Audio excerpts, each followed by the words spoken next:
14 जून 2026 रोजी झालेल्या महाराष्ट्र गट ब संयुक्त पूर्व परीक्षा 2026ची पहिल्या ॲन्सर की आयोगाने दिलेले आहे. आपण ह्या व्हिडिओमध्ये आयोगाने दिलेले ॲन्सर आणि त्याचे ॲन्सर पाहू आणि त्याच्यानंतर तुम्ही कमेंटमध्ये सांगा की कोणते कोणते क्वेश्चन तुम्हाला डाऊटफुल वाटतात आणि त्याच्यानंतर आपण मग डाऊटफुल क्वेश्चनचं एक वेगळं सेशन करू. ठीक आहे. तर या व्हिडिओमध्ये आपण बघणार आहे पहिले 10 क्वेश्चन हिस्ट्रीचे आहेत. तर पाहू. तर पहिला क्वेश्चन जो गोपाळकृष्ण गोखलेंबद्दल विचारलेला आहे ना, त्याचं उत्तर आयोगाने दिलं आहे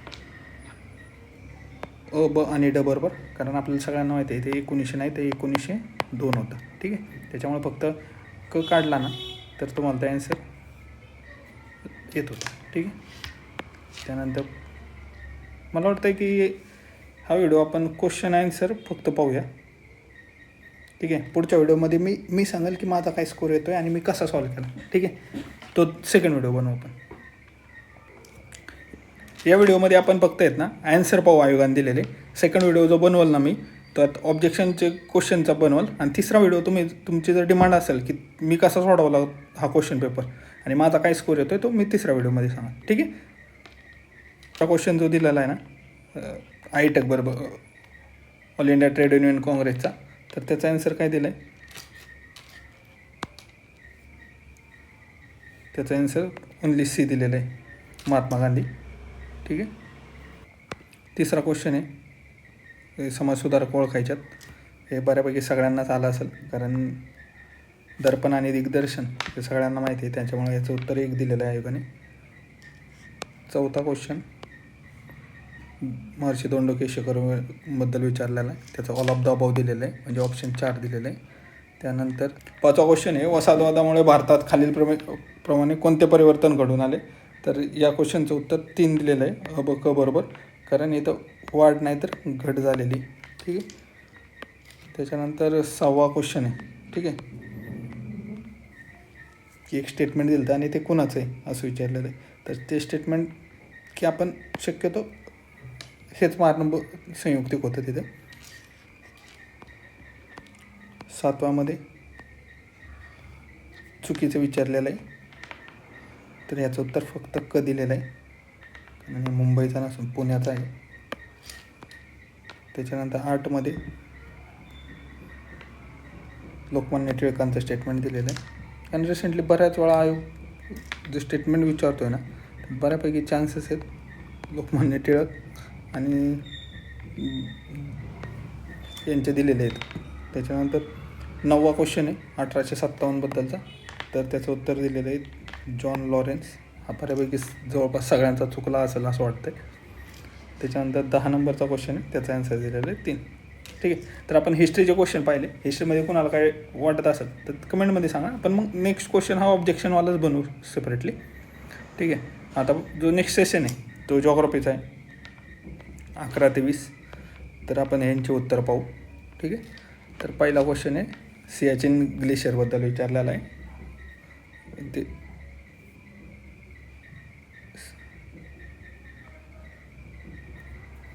शोक नदी बद्दलचा विचारलेला आहे. तर 11चं उत्तर रिमो ग्लेशियर आहे. त्याच्यानंतर 12चं उत्तर काय दिलेलं आहे, 12चं उत्तर 3 दिलेलं आहे. 13चं उत्तर खालीलपैकी अयोग्य जोडी ओळखायची होती फक्त, तर 13चं उत्तर 2 दिलेलं आहे, अ आणि ब. 14मध्ये याचं उत्तर आयोगाने 3 दिलेलं आहे. तापीचं बोरी, पूर्णाचं नळगंगा, सिंदफणाचं बिंदुसारा आणि मांजराचं घरणी. ठीक आहे. 14चं दिलं. 15चं आयोगाने आता ॲन्सर दिलेलं आहे 3 ठाणे आणि सिटी ऑफ टेक जवळपास सगळ्यांना माहिती आहे. आणि तलावांचा जर जिल्हा विचारला असता तर त्याचं उत्तर गोंदिया. ठीक आहे. 16चं उत्तर फक्त ड, कारण नॉर्थ ईस्ट विचारलं आहे, ईशान्य भागात महाराष्ट्र या भागातलं विचारलं होतं. 17चा ॲन्सर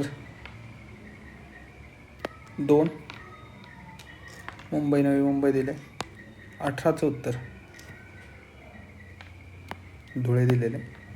19चं उत्तर आत्ता आयोगाने खलाटी दिलं. हे सगळ्यांना माहिती आहे, खलाटी आणि वालाटी असा भाग आहे. हे आपला पश्चिम घाटचं सह्याद्री, आणि इकडलं जे खालच्या साईडला आहे म्हणजे सीच्या साईडला आहे त्याला खलाटी म्हणतात, आणि इकडल्या साईडला आहे त्याला वलाटी म्हणतात. ठीक आहे. तर पुढचा क्वेश्चन ज्यावेळेस येईल त्याच्या हिशोबाने बघून घ्या. हे बाबर खादर आपण पाहिलेलं आहे, याच्यावर पण बरेच क्वेश्चन येऊन गेलेले आहेत. तर 20 नंबरचा क्वेश्चन, त्याचा ॲन्सर 4 दिलेला आहे. ठीक आहे. आता आपण हिस्ट्रीचा पहिला पार्टमध्ये हिस्ट्री पाहिले, सेकंड पार्टमध्ये आपण जॉग्राफी पाहिले. तर जो नेक्स्ट सेक्शन आहे तो पाहूया. पार्ट 3 म्हणजे मध्ये आपण आता इकॉनॉमीचे क्वेश्चन आणि त्यांच्या आयोगाने दिलेल्या फर्स्ट आन्सर किंवा दिलं उत्तर पाहतोय. तर क्वेश्चन नंबर 21चा ॲन्सर 3 दिलेला आहे. Question number 22चा answer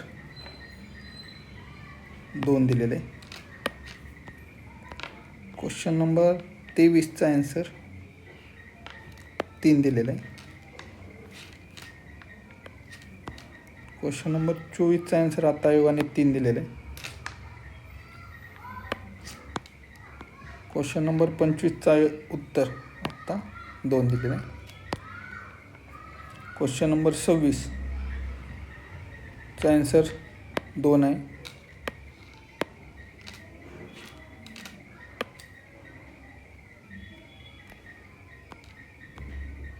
question number 27चं answer 3 आहे. क्वेश्चन नंबर 28चा ॲन्सर 1 दिलेला आहे. क्वेश्चन नंबर 29चा ॲन्सर आता 1 दिलेला आहे. क्वेश्चन नंबर 30चा ॲन्सर 4 दिलेला आहे. क्वेश्चन नंबर 31 ज्याचा आन्सर आयोगाने 1 दिलेला आहे. एक सेल्फ एक्सप्लेनेटरी ऑप्शन होता. क्वेश्चन नंबर 32चा ॲन्सर 4 दिलेला आहे. क्वेश्चन नंबर 33चा ॲन्सर 4 दिलेला आहे. क्वेश्चन नंबर 34चा ॲन्सर 3 दिलेलं आहे. सेबी काय करतं ते विचारलेलं आहे.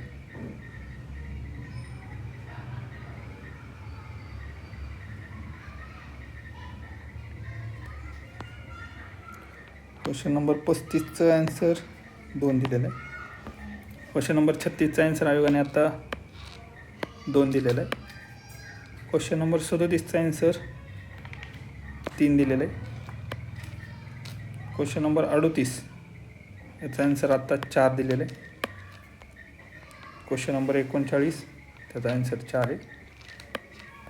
क्वेश्चन नंबर 40 त्याचाही ॲन्सर 4 आहे. 41चा ॲन्सर 3 दिलेलं आहे. 42चा ॲन्सर 4 आहे. 43चा ॲन्सर 4 दिलेलं आहे. 44चा ॲन्सर 3 आहे. 45चा ॲन्सर आत्ता 2 दिलेलं आहे. 46 याचं उत्तर 2 आहे. 47 याचा ॲन्सर 3 आहे. 48चा ॲन्सर 2 आहे. 49चा ॲन्सर 3 आहे. 50चा ॲन्सर 3 आहे. ठीक आहे. तर आता पुढचा जो सेट आहे त्यात पॉलिटीचा ॲन्सर पाहूया आपण. पॉलिटीच्या पहिल्या क्वेश्चनचा ॲन्सर आहे 4.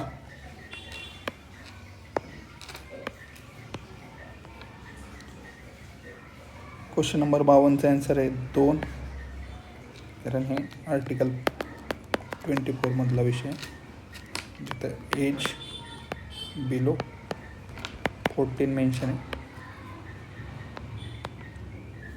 53चा ॲन्सर 1 दिलेलं आहे, कारण हे रवींद्र प्रसाद असं माणूसच नाही, एक तर राजेंद्र प्रसाद आहे आणि त्याच्यात पण एका ठिकाणी कॉन्स्टिट्यूशन जे सभा बसत असेल त्यात तर राजेंद्र प्रसाद आहेत आणि ज्यावेळेस लेजिस्लेचर म्हणून बसत होते त्यावेळेस जी.व्ही. मावळ्यांकडे.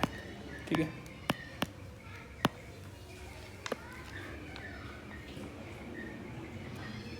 द 54चा ॲन्सर 2 आहे, कारण अपॉइंटमेंट गव्हर्नर जर करत असला तरी त्यांना रिमूव्हल प्रेसिडेंटने करतो. 55चा ॲन्सर युनायटेड स्टेट्स, सगळ्यांनाच आला असणार आहे कारण हा बेसिक क्वेश्चन. 56चं उत्तर तहसीलदार आहे. 57चा ॲन्सर सुप्रीम कोर्ट आहे. क्वेश्चन नंबर 58 हा पण सगळ्यांना आला असेल, याचं उत्तर घरपट्टी. क्वेश्चन नंबर 59 याचं ॲन्सर 4 दिलेलं आहे. क्वेश्चन नंबर 60 याचं उत्तर 1 दिलेलं आहे. क्वेश्चन नंबर 61 याचं उत्तर 3 दिलेलं आहे. क्वेश्चन नंबर 62 याचंही उत्तर 3 आहे. क्वेश्चन नंबर 63चं उत्तर आयुक्त आयोगाने 3 दिलेलं आहे. क्वेश्चन नंबर 64 याचं आयोगाने उत्तर 2 दिलेलं आहे. क्वेश्चन नंबर 65 उत्तर 3. आता पुढचा सेक्शन चालू होतो आहे सायन्सचा, तर त्याचे ॲन्सर पाहूया. क्वेश्चन नंबर 66चा ॲन्सर 3 दिलेलं आहे. क्वेश्चन नंबर 67 सगळे बरोबर होते, त्याचं उत्तर 2 आहे. क्वेश्चन नंबर 68 याचं आत्ता उत्तर 1 दिलेलं आहे, आपण माहिती असलेला क्वेश्चन आहे. क्वेश्चन नंबर 69 याचं उत्तर 4 दिलेलं आहे. क्वेश्चन नंबर 70 याचं ॲन्सर 3 दिलेलं आहे. क्वेश्चन नंबर 71 याचं उत्तर 1 दिलेलं आहे. क्वेश्चन नंबर 72 चा ॲन्सर 3 दिलेलं आहे. क्वेश्चन नंबर 73 याचं उत्तर 3 दिलेलं आहे. क्वेश्चन नंबर 74चं उत्तर 3 दिलेलं आहे. 73चं पण उत्तर 3 आहे. क्वेश्चन नंबर 75 याचा ॲन्सर आता आयोगाने 3 दिलेला. ठीक आहे. क्वेश्चन नंबर 76चं उत्तर 2 दिलेलं आहे. ते सायट्रसवरून सिट्रियाय याला येत होतं. त्यानंतर क्वेश्चन नंबर 77 याचं उत्तर 3 दिलेलं आहे. क्वेश्चन नंबर 78 याचं उत्तर 3 दिलेलं आहे. क्वेश्चन नंबर 79 याचं उत्तर 4 दिलेलं आहे, हे पण माहिती आहे आपल्याला. क्वेश्चन नंबर 80 याचा ॲन्सर 3 आहे. बी आणि सी वॉटर सॉल्युबल.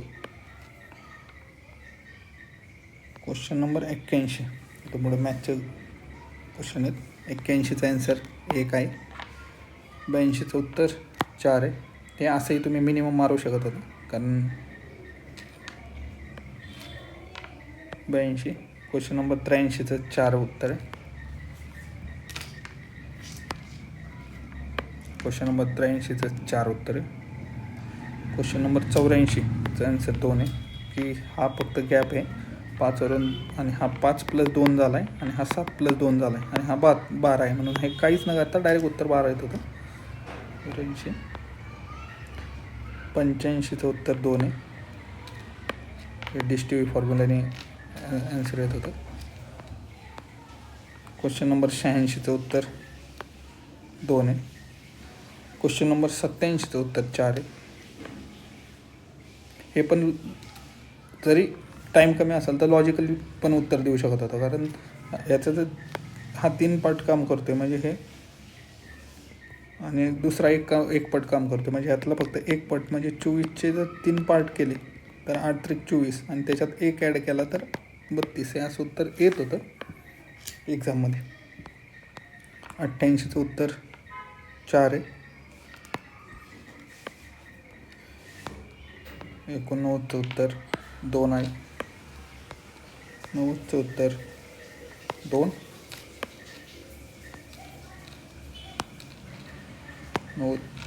90चं उत्तर 2. 91चं उत्तर 3.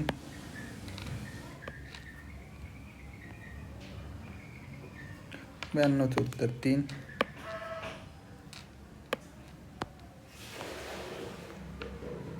93चं उत्तर 4.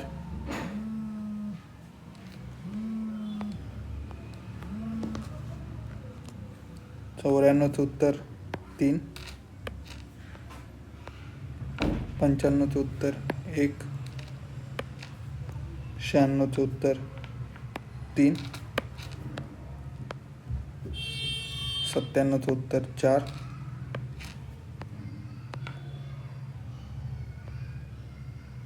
98चं उत्तर 1.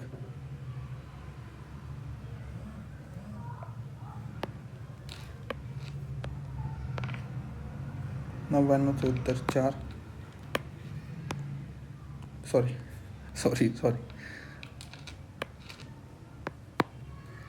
98चं उत्तर 1 आहे. 99चं उत्तर 4.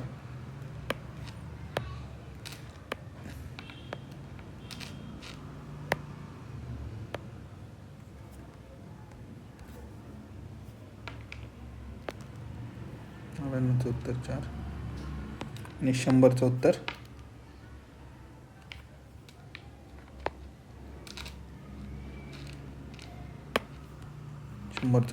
2. ठीक आहे.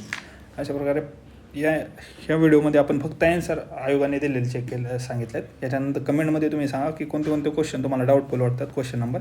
आपण मग त्याचे काही सोर्स असतील तर ते प्रोव्हाइड करायचा प्रयत्न पुढच्या व्हिडिओमध्ये करू. आणि तिसरा व्हिडिओ आपला हा की क्वेश्चन पेपर कसा सॉल्व केला आणि माझा काय स्कोर येतो तो सांगू, जर डिमांड असेल तर. अदरवाईज नाही. ठीक आहे. थँक्यू.